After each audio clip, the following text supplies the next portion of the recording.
Selamat sore pemirsa, Berita Nusantara kembali menyapa Anda pada hari ini. Sejumlah berita aktual akan kami sajikan untuk Anda. Bersama saya Devi Yulia, inilah Berita Nusantara selengkapnya.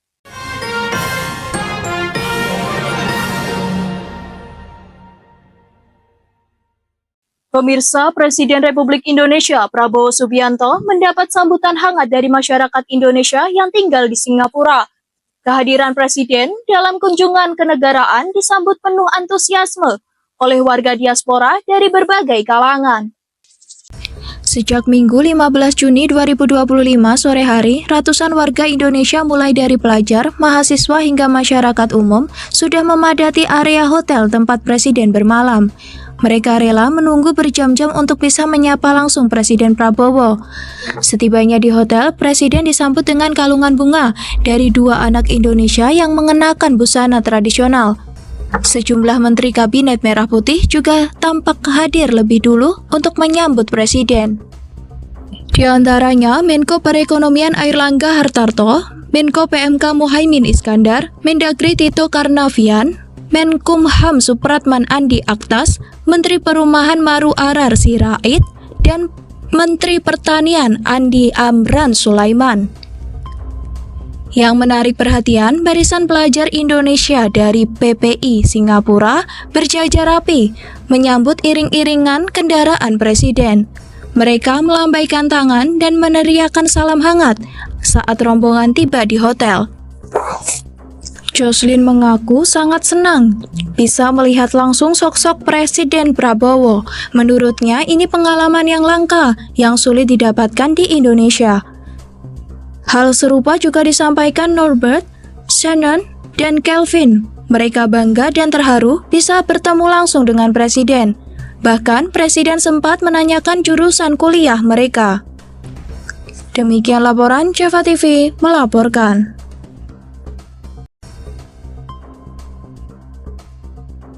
Berita selanjutnya, pemirsa, ketegangan Iran dan Israel terus meningkat dalam beberapa hari terakhir. Saling serang rudal dan drone telah menelan ratusan korban jiwa dan memicu kekhawatiran konflik besar di kawasan Timur Tengah.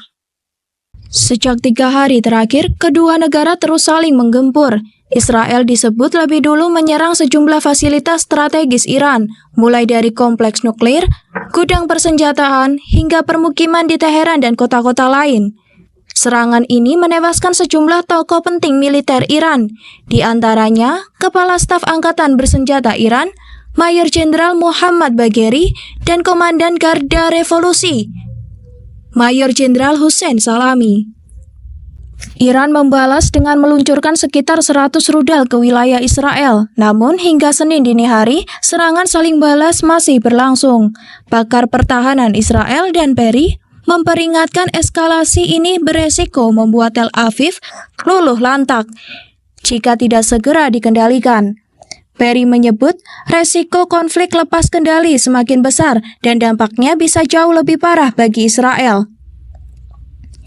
Shahram Akbarzadeh menilai kedua pihak sudah bersiap menghadapi konflik berkepanjangan. Ia juga mengingatkan potensi keterlibatan Amerika Serikat dalam konflik ini. Sementara itu, data sementara menyebutkan 224 orang tewas dan lebih dari 1.200 lainnya luka-luka di Iran.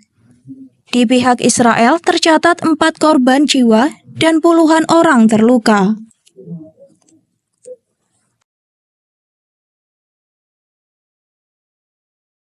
Berita selanjutnya, pemirsa, sebuah mobil Suzuki Airio menabrak sebuah toko perlengkapan rohani di Jalan Jaksa Agung Suprapto, Kota Malang.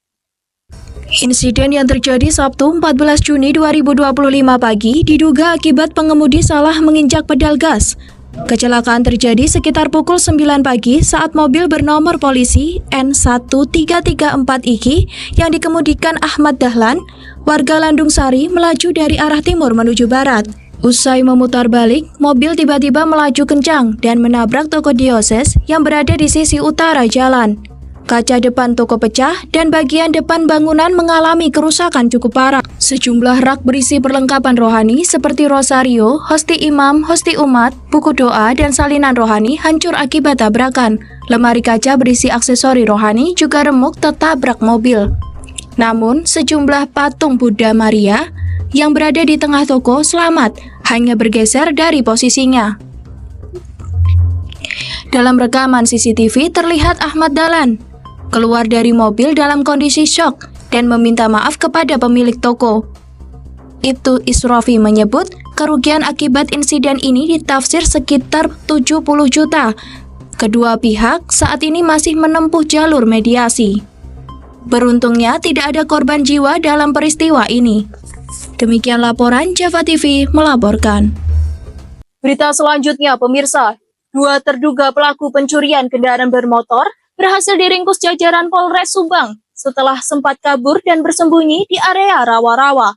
Penangkapan berlangsung Minggu pagi di kawasan Jalan Kapten Hanafiah, Kelurahan Karanganyar, Kecamatan Subang. Peristiwa terjadi sekitar pukul 9 pagi. Saat itu kedua pelaku mengendarai Yamaha NMAX dan menabrak pengendara lain. Saat warga berusaha menolong, salah satu pelaku justru mengancam dengan senjata api, lalu kabur ke arah rawa-rawa di sekitar lokasi.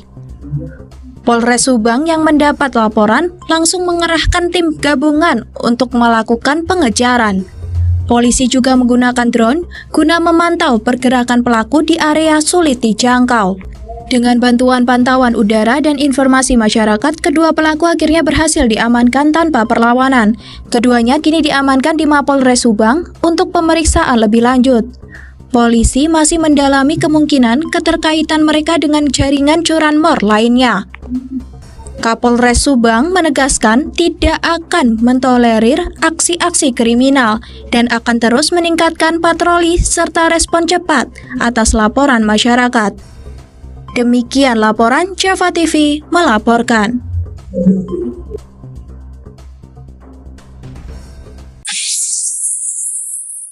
Berita selanjutnya, pemirsa, polemik metode pemusnahan narkoba di Batam terus bergulir. Setelah kritik datang dari ombudsman dan aktivis lingkungan, kini giliran DPRD Kepri yang bersuara. Sekretaris Komisi 2 DPR Kepri, Wahyu Wahyudin, mengusulkan agar pemusnahan narkoba dipertimbangkan dilakukan dengan cara dibuang ke laut. Negara bersama rakyat bangkit melawan narkoba. Wahyu menyoroti cara BNN membakar sabu di alun-alun Engku Putri Batam yang menimbulkan asap hitam pekat.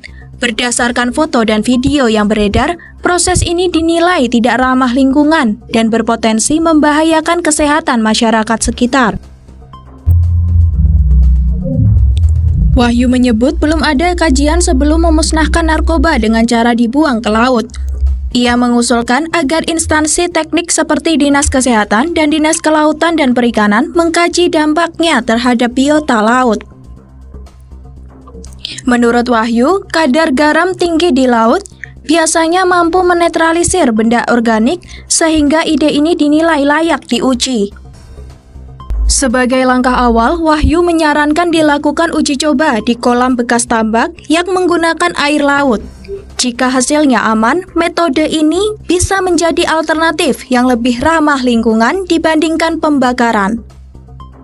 Demikian laporan Java TV melaporkan. Baik pemirsa, informasi tadi sekaligus menjadi penutup perjumpaan kita hari ini. Saya Devi Yulia dan segenap tim redaksi yang bertugas pamit undur diri. Selamat sore, salam berita Nusantara.